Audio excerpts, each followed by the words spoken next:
The Charlotte Ledger Podcast is a member of the Queen City Podcast Network.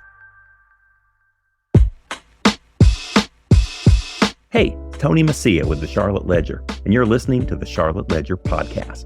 You can find out more about the Charlotte Ledger by going to thecharlotteledger.com. Today's podcast is part of a special series we're doing in which we interview winners of the Charlotte Ledger's 40 Over 40 Awards. The recipients are people ages 40 and up who are making a big difference in the Charlotte area, people who saw a need and took action.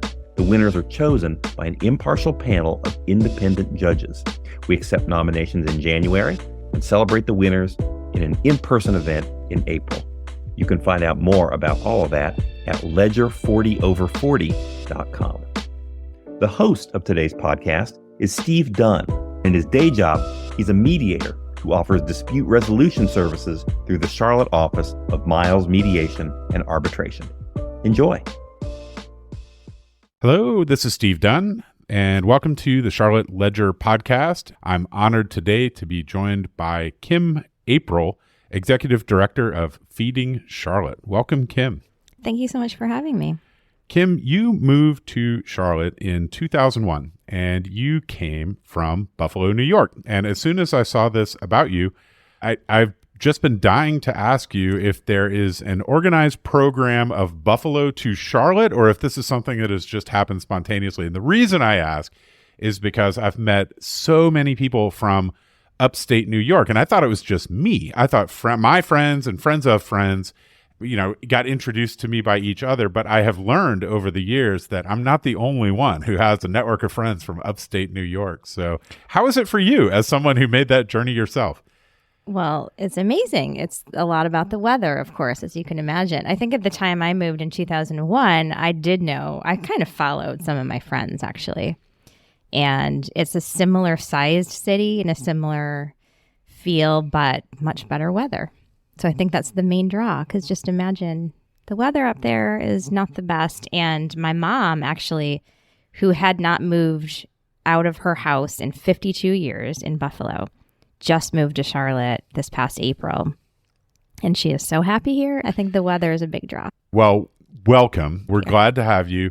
One of the things that a lot of people in Charlotte will say is that it is rare to meet someone who was born and raised here. And as someone myself, I moved here at the age of 13 in the mid 80s, and I'm about as from here as most folks are. I think it's more common to meet people who are born here now, but it still might be kind of the exception to the rule. And a lot of our friendly neighbors have joined us from upstate New York, and we're happy to have you. So welcome to Charlotte, although it's been over 20 years now. Yeah. So you've got roots, and you came here as a clinical social worker. You've operated your own business, and you're now working as the executive director of Feeding Charlotte. What does Feeding Charlotte do? So Feeding Charlotte is a food rescue organization, and food rescue is basically when you collect surplus, fresh, viable food that would otherwise be thrown away, and you deliver it to people who feed the hungry. It's that simple. I'm actually a co-founder of Feeding Charlotte as well. So there were 3 of us co-founders. We started talking about it back in 2018, and here we are today. And there's a model in Asheville that was kind of a similar type thing that you were inspired by? Yes, Food Connection in Asheville. In all of 2019, we were a chapter of Food Connection, actually. And so we kind of learned how we do everything from them. So that's been amazing for us. And just because Charlotte is such a different type of city than Asheville, we made the mutual decision to branch off as Feeding Charlotte in 2020. What an interesting time to do it, because you're figuring out how to grow your fledgling nonprofit. At the same time, the whole world is trying to figure out how to deal with a pandemic. You must have started with some ideas about how it was going to be, and then just had to change some things around on the fly. Yes. I don't think it would have worked if we hadn't been a chapter of Food Connection in 2019, because we had established some really great food donor partners already by the time the pandemic started. And most of them, colleges, universities, Atrium Health is one of our good partners, a lot of caterers. So what happened was all the universities are closing down. They're not going to have food anymore. And so we did start to panic, but we had some great catering partners that stepped up and basically said, let's start a campaign together where we will ask our constituents and everybody we know to donate money for a program where we'll make food specifically for you. So Roots Catering and QC Catering, they both stepped up and they made hundreds of pounds of food just for us every week. So during that time, it wasn't rescued food anymore. It was food that they were able to keep a few employees employed through this program. And also, we were getting all of our recipient partners the same amount of food they had already been getting in 2019. So they kind of saved us. If it hadn't been for those established relationships already, I don't know what we would have done. I want to ask you about the nuts and bolts of how you do it.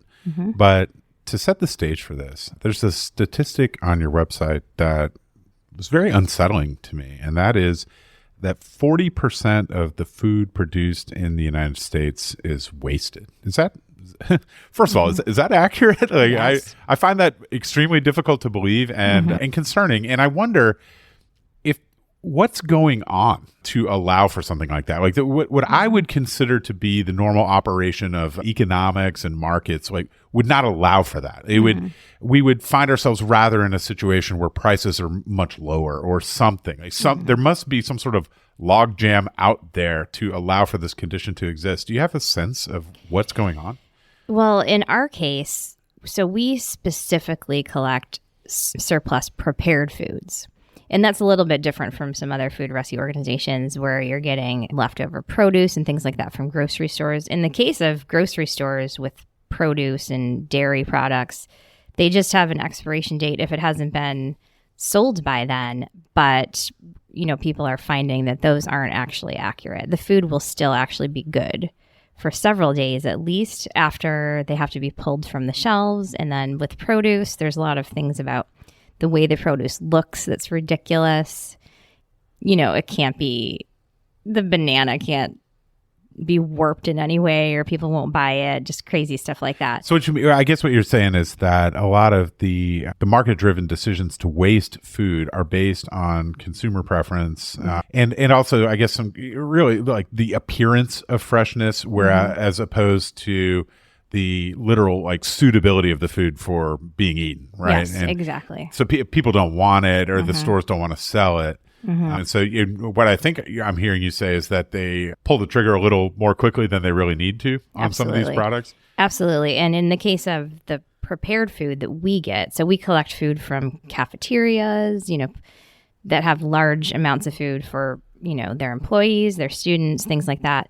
It's hard to get past educating people about liability. So in the case of that type of food, it's often thrown away because the person who made the food thinks they'll be liable if somebody gets sick and they eat the food. And that's actually not the case. There's 2 laws out there that will protect food donors from liability, but that often stops them. That and just trying to figure out where they would donate the food and how to get it there. Because, obviously everybody in the food service industry is so busy, so tired at the end of the day.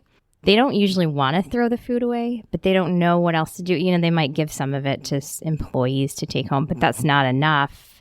I mean, imagine you're making enough food for 500 students in a cafeteria, but only 300 come in to eat that day at a college. You have a lot of food left over. So basically, it's just a matter of figuring out what to do with it and how to get it where it needs to go, which is where we come in. And what you're doing is you're matching up folks who have extra food that otherwise might go to waste with organizations that exist to deliver it to people who need to eat it. So, and this is more than just about feeding people. And saying that, I don't mean to suggest that there's anything of lesser importance or small importance about feeding people, but there's another consequence of saving food that might fly under the radar in some people's minds, and that is the consequence of food going to the landfill. And this relates to the emission of greenhouse gases. Absolutely. Before we started researching this in 2018, I had absolutely no idea that food waste was an environmental issue at all. I thought when food gets into a landfill, it just decomposes, rots, that maybe it's even good. Yeah, like earth. of all the stuff we send to landfills, you'd think like food's like not so bad, right? The stuff you worry about is like batteries and old computers and stuff like that. But in fact, the food decomposes and it produces it produces methane and other greenhouse gases that are harmful to the environment, and those are the types of things accelerating global warming. So we use a software system to match our food donations with our food recipient organizations, and that software actually calculates our greenhouse gas benefit as well. So we love that part of it. Well, and as we're talking about this virtuous cycle that you're creating, where you're taking excess food off of people who would otherwise just be discarding it, you're delivering it to people who need to eat it and can benefit from it in that way. You're saving the greenhouse gas emissions that otherwise would occur if this stuff was sent to a landfill. Also, there's a financial benefit to the donor, right? Because absolutely. This is essentially like a charitable donation, or so there's some tax benefit to it, right? Absolutely. Yeah, it's a win for everybody involved and a win for the environment. And the software I was talking about, it creates tax receipts for the food donors that they can get whenever they want, if they want it on a monthly basis, a yearly basis. And often, especially for caterers, that could be huge in, for their taxes. So now, I know there's a lot of people who are listening to this who are thinking, I'm probably not going to finish the sandwich that I'm eating right now. I'm going to call Kim and she can come over and pick it up. Or, I've been composting lately. I'm just going to come dump my compost over in your parking lot or something. In reality, there are limits on what you can accept or what you even kind of want to accept under certain circumstances, right? So what are the types of things that you need? I will say there are other people listening to this who are thinking, I really might be a suitable candidate for participating in your program. So what are you looking for? What are you not looking for? Yeah, we do not take food from people's personal residences. But sometimes we get calls about that. No, the food has to be prepared in a commercial kitchen. And then it has to be enough to feed at least 20 people. So we don't have the capacity to go around and pick up 5 pounds of food here and there. So, and enough to feed 20 people is actually only 20 pounds. Usually it's about 1 pound per person. So it's really not that much, but usually we get it between 50 and 200 pounds per donation, I would say. And then, there's requirements for how it needs to be packaged, stored prior to pickup and all that. But it has to be from a commercial kitchen. And you're also, though, there's some nutritional content that you're looking for as well, right? Like, if I've got 50 dozen excess donuts, that's a little bit different from, like a complete meal, right? In terms of what your mission is. Yes, we're looking for a complete meal. So we won't take bread products or desserts without a meal accompanying it. So we will take those things, but it has to come with like lasagna or whatever else you have. We won't deliver just bread or just desserts.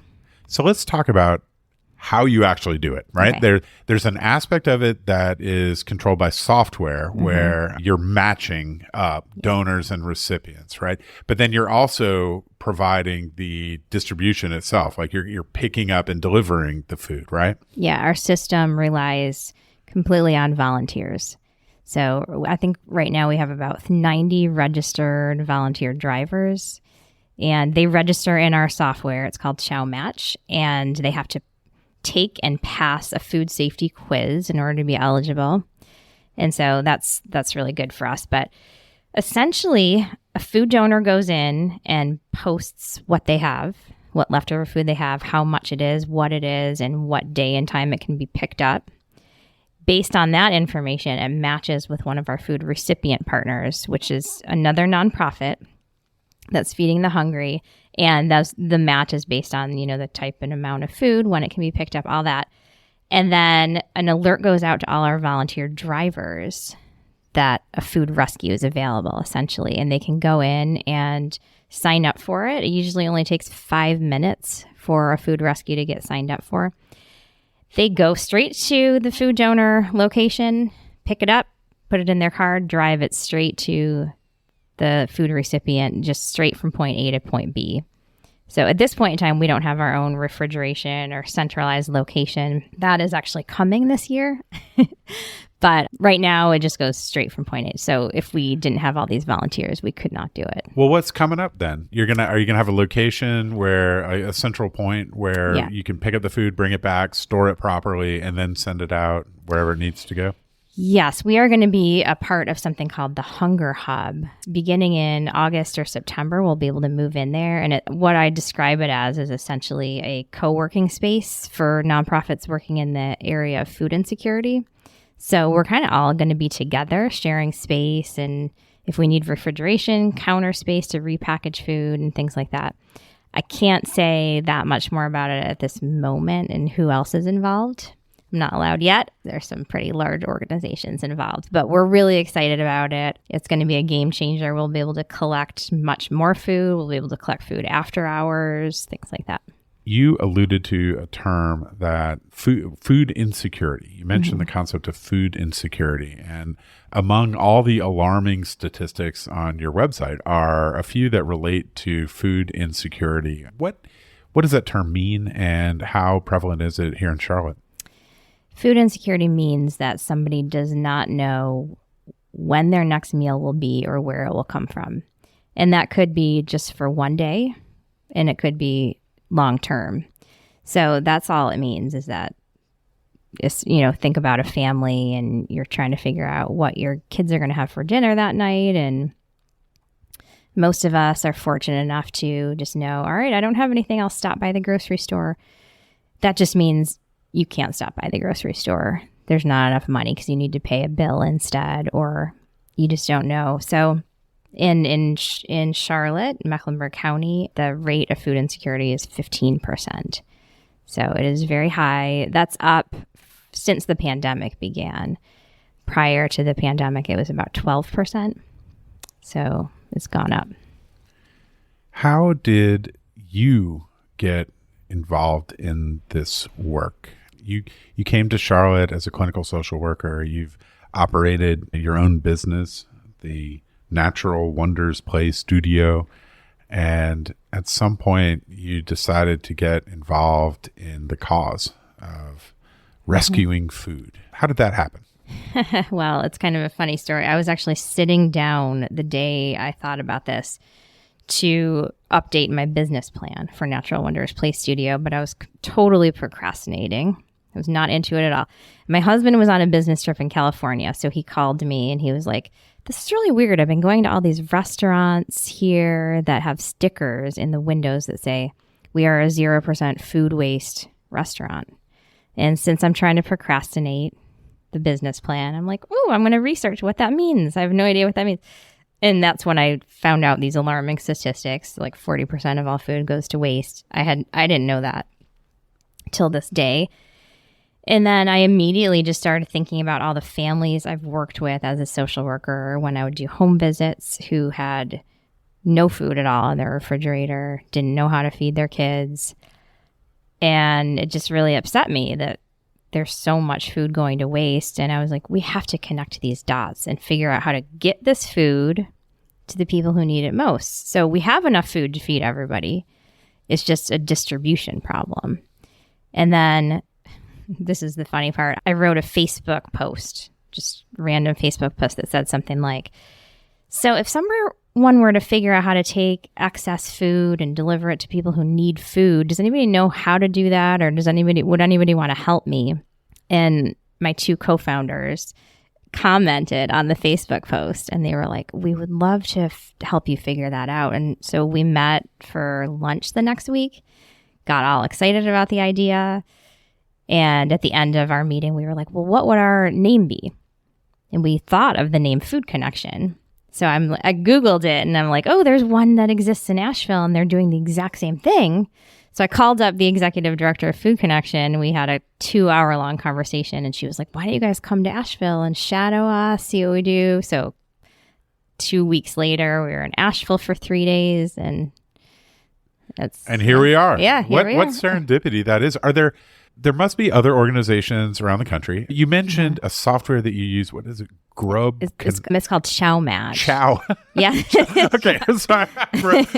Chow Match, yes, right? Which Chow is, Match. Is like Grubhub, but different, right? Yeah, because there's also Chow Now. Okay. All right. That kind of thing. And people always get it. Oh, sure. Of course. But what this suggests is that is Chow Match for an organization like yours? Yes. So that is the software developer is in California, and he's the nicest man you'll ever meet. His wife started a food rescue organization in California, and he was a software developer, and he saw the struggle and how to, you're doing it all manually, which is what we used to do before Chow Match, and weighing the food and all that. So he just developed this for his wife's organization to help her out. And now I think there are like 35 food rescue organizations across the country that use it. But you can customize it to your own organization, which is what I love about it. You can make different drop-down menu categories. And he's really great at changing things when you need them, just specific to your organization. Well, you've been in Charlotte now over 20 years, since 2001. In terms of your own growth as a person and the growth of the city of Charlotte, I wonder what you have observed about this place that we all call home. Oh my gosh, Charlotte was such a different place when I first moved here. I remember you used to be able to go out uptown and park on the street easily. Remember that? Anyway, it's crazy to think about, and the skyline has completely changed. But I have 2 children who are teenagers now, and I absolutely love having them grow up here, just with the culture, the arts, just so much to get out and do, and for your children to get involved in and see, and just so many opportunities. So I'm really happy about that. Well, you and I are meeting today because you've been honored as a recipient of the 40 over 40 award. There is great insight and wisdom that comes with experience. And I wonder, as you look back on your own journey, what you would share with a younger version of yourself or with your kids as they're coming in your footsteps. Yes, I absolutely love being in my 40s, first of all. This is my favorite decade so far. It is true. I mean, that's kind of a cliche thing to say, but it is true that you kind of stop caring as much what other people think when you get into your 40s. The advice that I always think of that I wish I could give to my younger self was to trust my own instincts and not be so persuaded by what other people are saying to me. I've realized that I have pretty good instincts, and if I go with those, I'm much happier.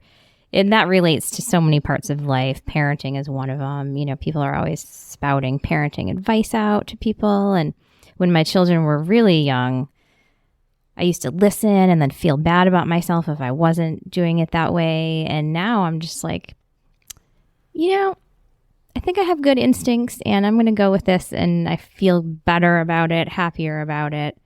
There's just some kind of comfort in being in your 40s, I think. And now I'm inching closer to 50, so we'll see how that decade goes. I'm sure it'll be great. I think it'll Everybody be great. always says it's great. Everybody I've met just says, like, whatever age you are is truly the best.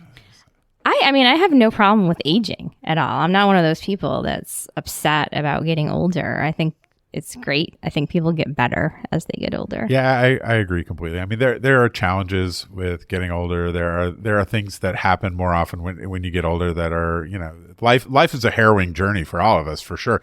But that's true at every age, right? Right. And so, I think that, as you get older, you're facing different experiences and different challenges, but you're also better positioned to go through those things. Yeah, absolutely. And then you also, by this age, usually have at least a few really good friends that you've had for decades, if you're lucky, Like my best friend from college, we're so close and it's been decades. And so you kind of you learn to surround yourself with just the people who matter the most, who uplift you.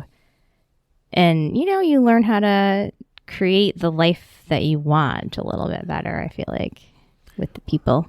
Well, Kim Aprill, it's been absolutely delightful speaking with you today. Where can people go to learn more about you or about Feeding Charlotte?